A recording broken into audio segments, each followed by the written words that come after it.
All right. So, good morning, everyone. My name is Audrey, and I am with EcoServe Pest Services. And today, I am thrilled to have with me my friend Lauren Penman from the Letchworth State Park Autism Nature Trail.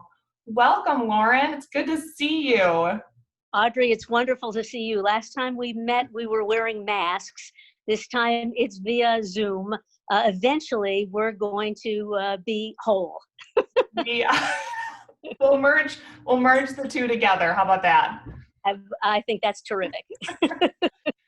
So the reason I have you on today is because it's kind of a special day. It's July 2nd, and here at EcoServe, we kind of were running a fun sort of fundraiser throughout the month of June for ANT, the Autism Nature Trail.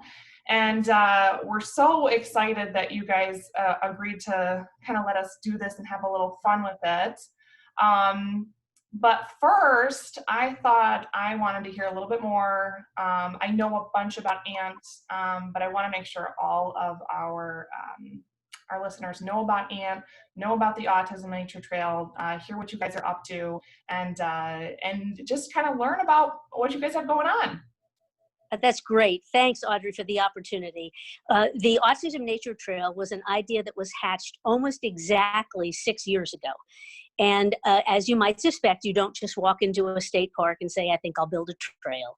So there's been so much collaboration with New York State Parks, with the Natural Heritage Trust, which is the nonprofit arm of state parks, our partners with Camp Puzzle Piece of Rochester and the Perry Central School District in Wyoming County, and the slew of advisors and supporters that have gotten us to this fully privately funded venture. State Parks was wonderful in giving us the land for this 1 mile looped trail and providing us with all the access to all the visitor amenities like parking and modern restrooms in the Humphrey Nature Center, Wi-Fi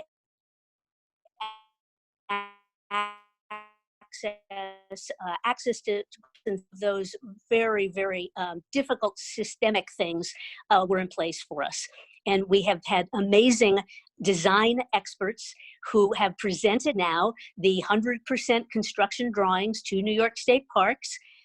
They are under review, and we will be getting ready to bid and award a bid and start putting shovels in the ground. So this trail is very, very close.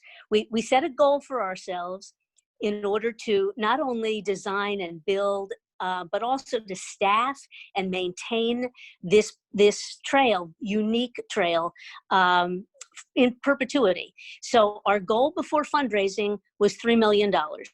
And we went public with the campaign on January 30th, 2020.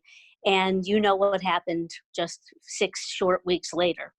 And I am thrilled to say that we are just over $2.6 million in our fundraising, and more than $250,000 of that has been since the pandemic.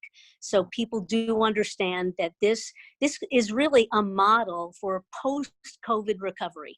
This is an access to state parks, which have remained open throughout the pandemic, but this will provide access to nature and the outdoors and recreation for families that have previously not felt safe or comfortable or even welcome in our state parks. So we are so thrilled to have partners like EcoServe, like Celino Plumbing, who introduced the two of us.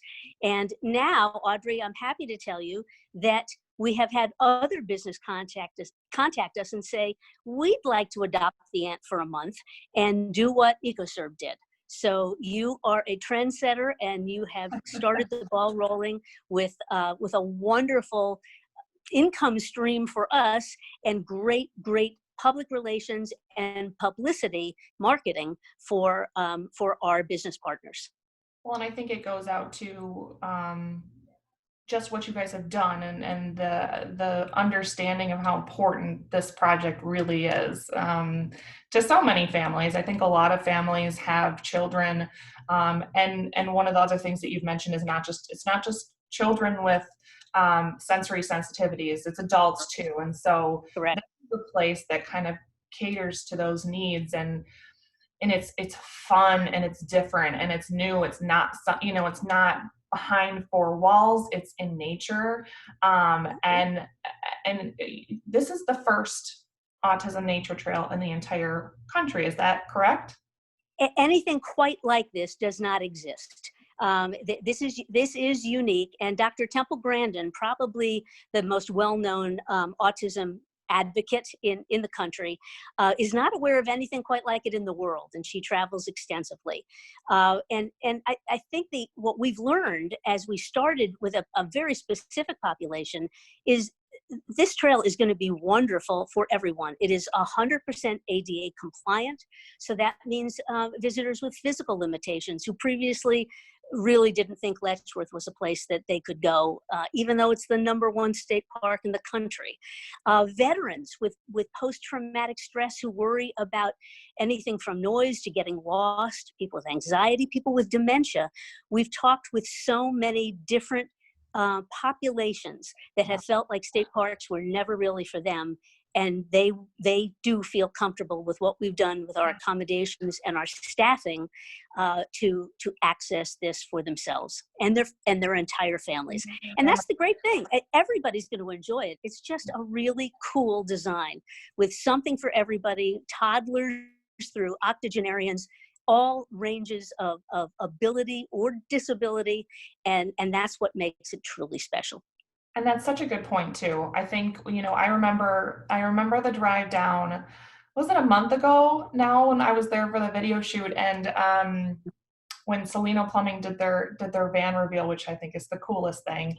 Um, but I remember going through, getting into the park entrance, and going through the just, oh God, everything, and getting there and just feeling at peace. And it's just, I don't think there's anything quite like that, feeling where you're just out in nature. You can hear the birds, you see the trees. There's no big buildings or structures, and that relief that you feel of just kind of getting out into nature. But now this is a place that really allows a bunch of different people to have access to it and to feel comfortable and feel safe. And I'm so excited about it. I can see the passion in you. This has been, you said this is, how many years has this been in the works for? The idea was hatched on August 1st, 2014. So we are coming up on 6 years. 6 years. How do you feel now? But well worth every minute. Yes, absolutely. That's awesome. That is so cool. So tell me about the trail itself. You guys have different stations throughout the trail, right? There are 8 stations. You begin and end at the Trailhead Pavilion, which is on the left as you enter the trail, and then circle all the way around to the Celebration Station, which is the flip side of the Trailhead Pavilion.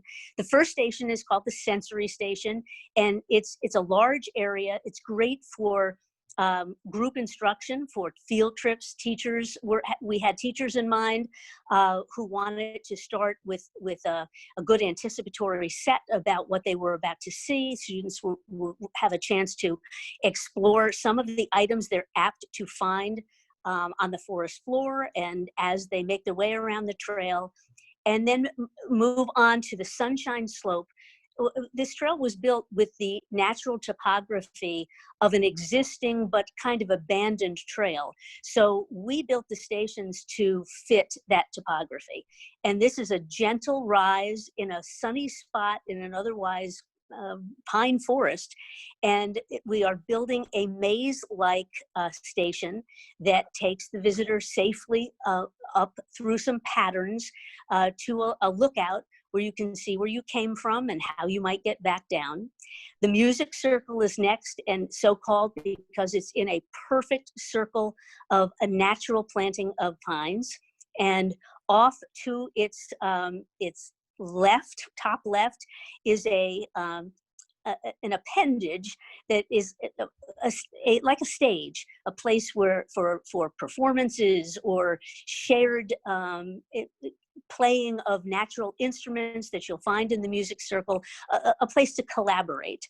And if you can look at this station from the air, from a drone, for example, it looks like a quarter note. So when I talk about how the design team has gone above and beyond, these are the kinds of touches I'm talking about. The reflection point is halfway along this 1 mile trail. It's a place to reflect on the journey, to regroup if you're in a group, to think about whether to move forward, go back the way you came, or directly across from the reflection point, there's a cutoff that takes you directly back to the start and near the Humphrey Nature Center, should you need a restroom or should a sudden rainstorm come up, you have a quick way to get back to civilization. Moving on from there, the reflection point, if you're going forward, you find the Meadow Run and Climb, which was designed by occupational and physical therapists, and they are thrilled that any population gets to do some of that gross motor skills development, running and jumping and balancing and rolling down a berm of grass.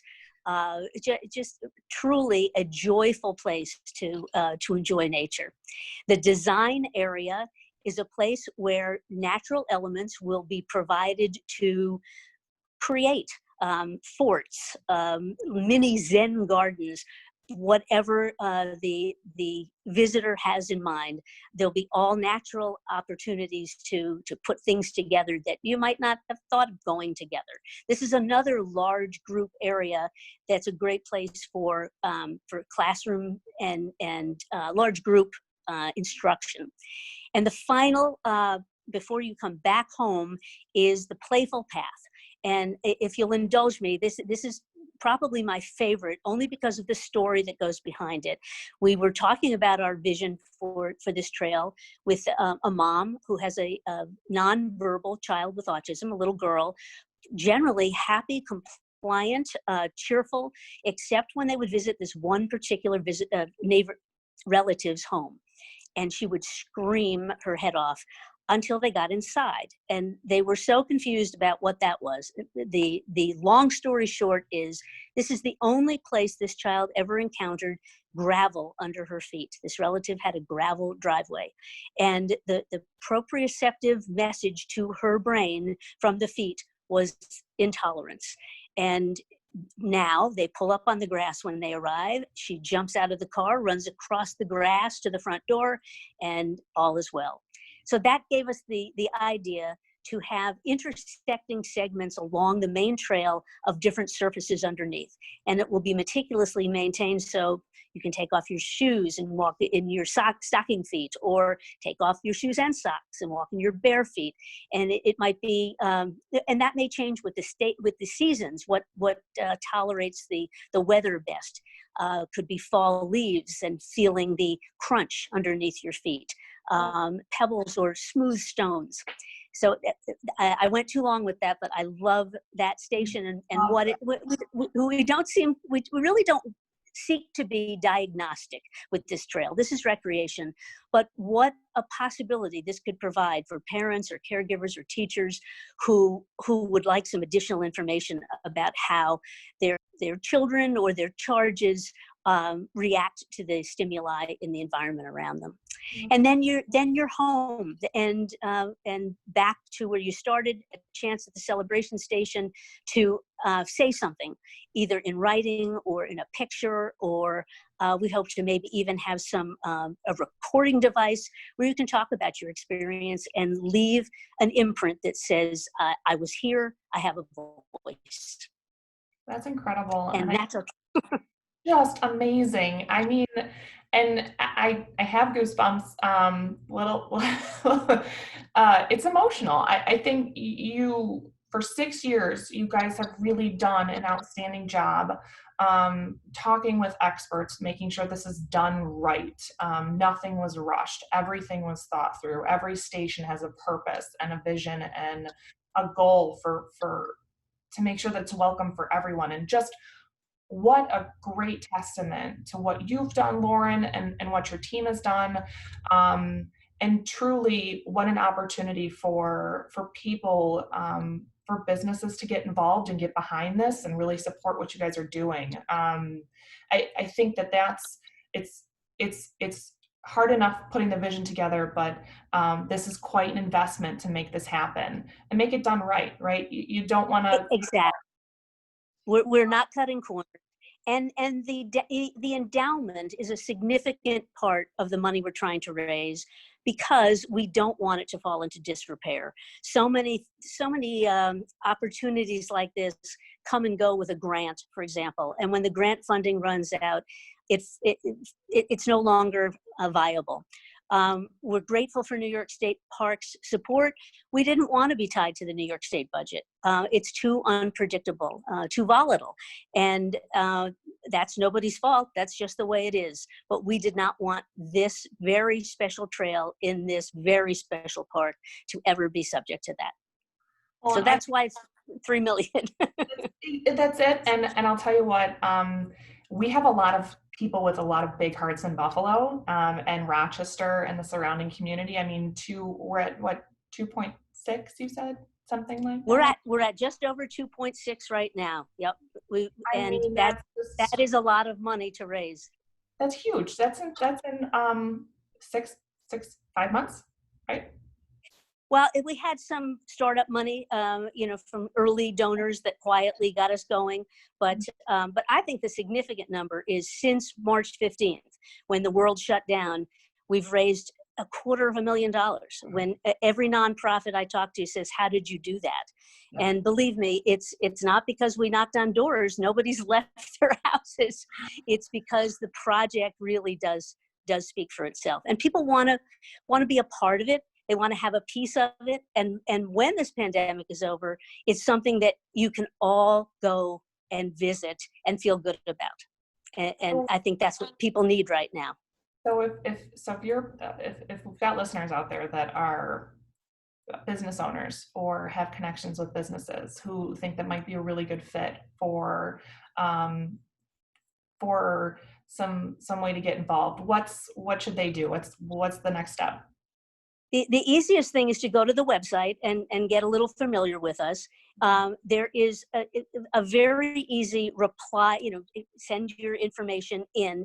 It automatically comes to an email account that I monitor 24/7, but we have other people who also look at it and respond depending on what the question is. There's some people with different expertise that we make sure answer the question to the best of the ability we have.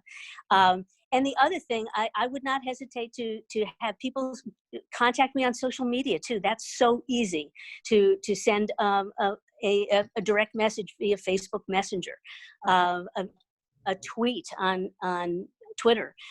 Those are so immediate, and you don't have to look anything up. If you're seeing this video on a social media platform, don't wait. Shoot me a message, and I don't sleep a lot, so I'll get back to you. You'll get sleep at some point, right? Exactly. Next year. Next year. That's right. I like the we got some goals to set. We got some goals to hit, and we'll see That's eventually. right. Exactly. Well, I wanted to share with you the number that we raised in June. So essentially what EcoServe Pest Services has done, and this is a true testament to our team here in the office, our team out in the field, and our customers who support us. We said that for every Eco Premium and Premium Plus home plan that we got on board in the month of June, we would donate $25 to ANT. And we got on board 86 new plans. So that is $2,150 to ANT. Audrey, that's wonderful. And I want to thank our customers for making this happen. This is Absolutely. This is them. This is our team. Explaining what EcoServe does and how we do things and why we do it. And I'm really excited, and I thank you guys. I made a little crafty Audrey. You see him? Oh, I love it. Oh, that's It's in fantastic. person, so I had to do something. Oh, I love big checks. So that's for you guys. Yep, you can Oh, take that to the thank you. bank. I don't know how that That's works. that's that. How wonderful. That's very special. Thank you so much. What a wonderful memento. We're just getting started. We're just getting started, Lauren. I'm excited to partner with you guys. I know Luke at Salino Plumbing's got some things in the pipeline, and so we will keep this train rolling. And we're thrilled to be a part of this. I think what a huge opportunity. This is a great space for so many different people, and you know, once you get the funding, we should have some type of countdown started. We get big countdown with a big board, and until we can get Yeah, absolutely. And I would like to let you know, Audrey, that EcoServe has earned a spot in what we're calling our $100,000 club. Any small business that donates $1,000 or more through whatever means earns the first 100. We'll stop at 100. Are going to be recognized forever at the Ant as our $100,000 club charter members. So congratulations to EcoServe. Thank you, Lauren. And you know what? I challenge other businesses in our community to do the same, and we'll work together to make this happen. That's one. Thank you so much, Audrey. Your enthusiasm is contagious. I feel the exact same way, Lauren. It's coming from you. So let's have a nice celebratory weekend. July 4th Indeed. coming up, and I'm just really excited. I think what a great story you guys have, and we'll make this thing happen as soon as we can. How's that? Thank you. And remember, Audrey, ants belong in nature, not in your home. It's so good. Oh, Lauren, thank you for everything. Of course. Thank you. We'll be touching base soon. All right. All Take right, care. take care. Bye.